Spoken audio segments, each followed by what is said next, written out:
بسم اللہ الرحمن الرحیم۔ السلام علیکم۔ مکہ میں پیارے رسول صلی اللہ علیہ وسلم کو اسلام کی دعوت دیتے ہوئے 10 سال گزر چکے تھے۔ مکہ کے گلی کوچوں میں ہر طرف اسلام کے چرچے تھے۔ بہت سے مرد اور بہت سی عورتیں مسلمان ہو چکی تھیں، کچھ بچے بھی مسلمان ہو چکے تھے۔ پیارے نبی صلی اللہ علیہ وسلم کی زبان مبارک میں یہ اثر تھا کہ جو بھی آپ کی زبان سے حق کی آواز سنتا آپ کے ساتھیوں میں شامل ہو جاتا اور آپ صلی اللہ علیہ وسلم پر جان چھڑکنے لگتا۔ یہ حالت دیکھ کر مکہ کے کافر بہت جھنجھلاتے، رسول اللہ صلی اللہ علیہ وسلم کو جادوگر کہتے اور لوگوں کو روکتے اور ان پر زور ڈالتے کہ ان کی باتیں نہ سنو۔ انہی دنوں یمن کے ایک مشہور شاعر طفیل مکے میں آئے۔ یہ اپنے قبیلے کے سردار تھے اور یمن کے لوگ ان کو بہت مانتے تھے۔ جب یہ مکہ پہنچے تو مکہ والوں نے ان کا بڑا شاندار استقبال کیا اور بڑی عزت سے پیش آئے، مگر مکہ والوں کو یہ فکر ہو گئی کہ اگر گلی طفیل نے محمد صلی اللہ علیہ وسلم کا کلام سن لیا تو یہ ضرور مسلمان ہو جائیں گے۔ وہ کلام ہے ہی ایسا کہ سننے والا بغیر اثر لیے رہ نہیں سکتا، اور پھر طفیل تو خود ایک شاعر ہیں، کلام کی اچھائی کو پرکھنے والے ہیں۔ محمد کا اونچا پر اثر کلام اور پھر ان کی سیرت اور اخلاق کی کشش، دوپہر نے اگر ان کو دیکھا تو مسلمان ہو ہی جائیں گے، اگر یہ مسلمان ہو گئے تو ان کا پورا قبیلہ مسلمان ہو جائے گا۔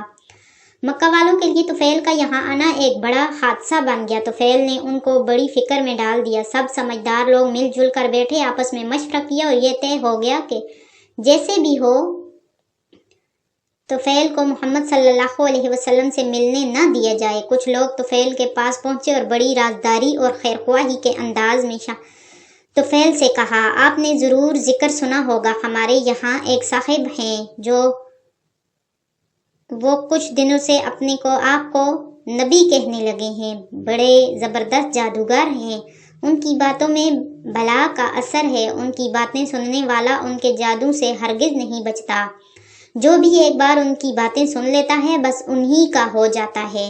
مکے کے بہت سے بھولے بھالے ان کے جادو میں پھنس گئے ہیں اور اپنے باپ دادا کے دین سے پھر گئے ہیں۔ بہت سے گھرانے ہیں جہاں انہوں نے بیٹھے بٹھائے باپ بیٹیوں، میاں بیوی اور چچا بھتیجوں میں لڑائی کرا رکھی ہے، اور پھر جس پر بھی ان کا جادو چل جاتا ہے وہ ایسا ہکا بکا ہو جاتا ہے کہ پھر وہ کسی کی نہیں سنتا۔ بھلا کیا مجال کہ کوئی اپنی بات سے ہٹا سکے؟ آپ کو یہ سب باتیں ہم نے اس لیے سنائی کہ آپ ہوشیار رہیں۔ طفیل نے ان لوگوں کی باتیں بڑے غور سے سنی اور دل میں طے کر لیا کہ کچھ بھی ہو اس شخص کی بات ہرگز نہ سنوں گا، کہیں میرے اوپر بھی اس کے جادو کا اثر ہو گیا تو کیا ہوگا۔ اور پھر طفیل کعبے میں جب بھی جاتے کانوں میں خوب روئی ٹھوس لیتے کہ کہیں اس شخص کی آواز کانوں میں نہ پڑ جائے۔ ایک دن کعبے میں پیارے رسول صلی اللہ علیہ وسلم نماز میں قرآن شریف پڑھ لیے۔ اتفاق کی بات طفیل بھی پہنچ گئے۔ خدا کا کرنا قرآن شریف کی آواز کان میں پڑ گئی۔ انہیں یہ آواز بہت بھلی لگی۔ پہلے تو ڈٹکے، لیکن پھر سوچا کہ خود شاعر ہوں، اچھی بری بات کو سمجھتا ہوں، کلام کی باریکیوں اور خوبیوں سے میں واقف ہوں، کیا میں اتنا بھی نہیں سمجھ سکتا کہ کون سی بات میرے لیے اچھی ہے اور کون سی بری؟ سننا تو چاہیے کہ آخر یہ صاحب کس قسم کی باتیں کر رہے ہیں۔ یہ سوچ کر انہوں نے اپنے کان ادھر لگا دیے۔ پیارے رسول صلی اللہ علیہ وسلم قرآن شریف پڑھ رہے تھے اور طفیل کا دل آہستہ آہستہ پگھل رہا تھا۔ ایک ایک آیت ان کے دل پر اثر کر رہی تھی۔ رسول اللہ صلی اللہ علیہ وسلم نے نماز ختم کی اور گھر جانے لگے۔ طفیل بھی پیچھے پیچھے آنے لگے۔ رسول اللہ صلی اللہ علیہ وسلم جب اپنے دروازے پر پہنچے تو ایک آواز آئی، حضرت مجھے بھی اندر چلنے کی اجازت دیجیے۔ پیارے نبی صلی اللہ علیہ وسلم نے مڑ کر دیکھا کہ یمن کے معزز سردار طفیل آپ سے اندر چلنے کی اجازت مانگ رہے ہیں۔ رسول اللہ صلی اللہ علیہ وسلم بڑی عزت سے انہیں گھر کے اندر لے گئے، اپنے پاس بٹھایا اور آنے کی وجہ پوچھی۔ طفیل نے اپنی پوری آپ کی تھی سنائی۔ پیارے نبی صلی اللہ علیہ وسلم نے بڑی دلچسپی سے طفیل کی آپ بیتی سنی۔ پھر طفیل نے کہا، حضور مجھے اپنی کچھ باتیں سنائیے۔ رسول اللہ صلی اللہ علیہ وسلم نے قرآن کی چند اثر بھری آیتیں پڑھ کر سنائی تو خیر طفیل بڑے غور سے قرآن کی آیتیں سن رہے تھے اور انہیں ایسا معلوم ہو رہا تھا کہ دل کی سیاہی دھل رہی ہے، غفلت کے پردے اٹھ رہے ہیں اور حقیقت کا جمال ان کی آنکھوں کو روشن کر رہا ہے۔ جب پیارے نبی صلی اللہ علیہ وسلم تلاوت فرما چکے تو طفیل نے کہا، اس خدا کی قسم جس نے مجھے پیدا کیا، میں نے عرب پر ایک سے ایک اچھا کلام سنا، مگر آج تک ایسا اونچا، مؤثر اور پاکیزہ کلام کبھی نہیں سنا۔ یہ کلام تو سراسر ہدایت ہے، سراسر نور ہے، سراسر انصاف ہے، اس سے منہ موڑنا ہدایت سے منہ موڑنا ہے۔ خدا کی قسم یہ کسی انسان کا کلام نہیں ہے، یہ انسانوں کو پیدا کرنے والے خدا کا کلام ہے۔ طفیل کہے جا رہے تھے اور رسول اللہ صلی اللہ علیہ وسلم کا دل ان کی ہدایت پر باغ باغ ہو رہا تھا۔ پھر آپ نے طفیل کو اسلام کا کلمہ پڑھایا اور ایمان کے نور سے ان کے سینے کو جگمگا دیا۔ یمن کا یہ معزز مہمان اب ایمان کی عزت بھی پا چکا تھا۔ مکہ میں داخلے کے وقت صرف دنیا کی عزت حاصل تھی، اب اسے دین کی عزت بھی حاصل ہو گئی ہے۔ جب طفیل نے یمن کو واپسی کا ارادہ کیا تو پیارے رسول صلی اللہ علیہ وسلم سے عرض کیا، حضور میرا سینہ تو نور ایمان سے جگمگا اٹھا، لیکن میرا قبیلہ اور گھر لوگ تو کفر کے اندھیرے میں پھنسے ہوئے ہیں۔ یا رسول اللہ، دعا فرمائیے کہ اللہ تعالیٰ انہیں بھی ایمان کی دولت بخشیں۔ پیارے رسول صلی اللہ علیہ وسلم نے دونوں ہاتھ دعا کے لیے اٹھائے، اے اللہ، طفیل کو اسلام کا نشان بنا دے کہ اس سے لوگ اسلام کی راہ پائیں۔ تو طفیل ایمان کی تڑپ لیے گھر پہنچے۔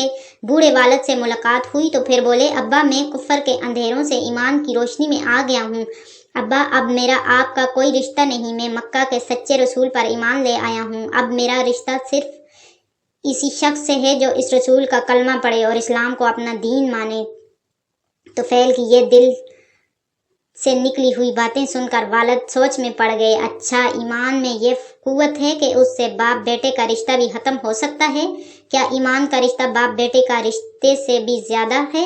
طفیل کے باپ نے سوچا اور اپنے بیٹے سے کہا، طفیل لاؤ ہمیں بھی سناؤ اس رسول کی باتیں۔ طفیل نے سمجھا کہ باپ کو اسلام کا پیغام سنایا۔ حق کی کشش نے کام کیا اور بوڑھے باپ نے بیٹے سے کہا، طفیل بیٹے، تم میرے بیٹے ہو اور میں تمہارا باپ ہوں۔ میں بھی اسی نبی پر ایمان لاتا ہوں جس پر تم ایمان لائے ہو۔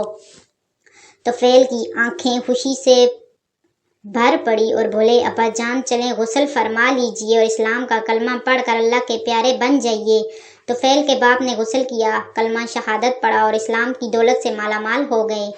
باپ کے بعد محبت کرنے والی بیوی سے ملاقات ہوئی۔ بیوی کو دیکھ کر طفیل کی آنکھوں میں محبت کے آنسو آ گئے، مگر وہ فوراً ہی سنبھلے اور بیوی سے کہا، پیاری بیوی، اب ہمارا تمہارا کیا رشتہ؟ میں تو مکہ والے نبی پر ایمان لا چکا ہوں اور تم ایمان کی روشنی سے محروم ہو۔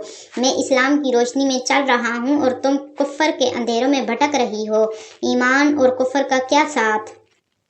میرا رشتہ تو صرف ان لوگوں سے ہے جو اس خدا کی بندگی کریں جس کا کوئی شریک نہیں اور اس رسول پر ایمان لائیں، اسے خدا نے ہماری ہدایت کے لیے بھیجا ہے۔